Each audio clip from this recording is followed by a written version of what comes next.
Peyğəmbər Məkkəni ki fəth etdi, ondan sonra hamını bağışlayanda,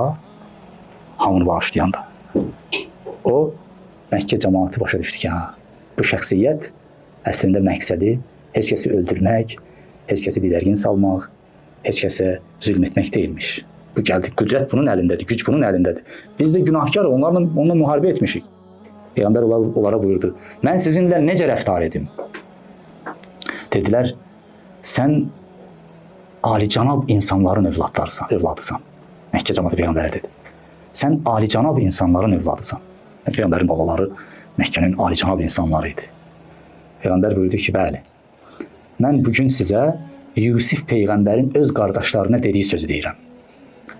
Ki, heç bir günahınız yoxdur, heç bir danlaq yoxdur sizə, Allah sizi bağışlasın. Yusif Peyğəmbər öz qardaşlarına belə demişdi. Mən də o sözü sizə deyirəm.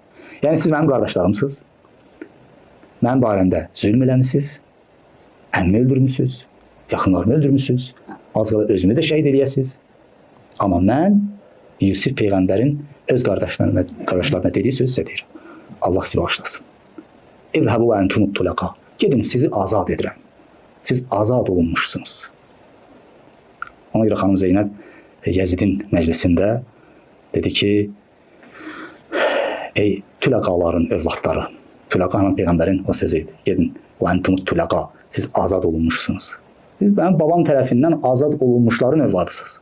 Xanım Zeynəb deyir Yəzidgilə. Siz mənim babam tərəfindən, Peyğəmbər tərəfindən azad olunmuşların övladısan. İndi sən gəlib bizi əsir edirsən. Mənim babam sizin babalarınızı bağışlayır.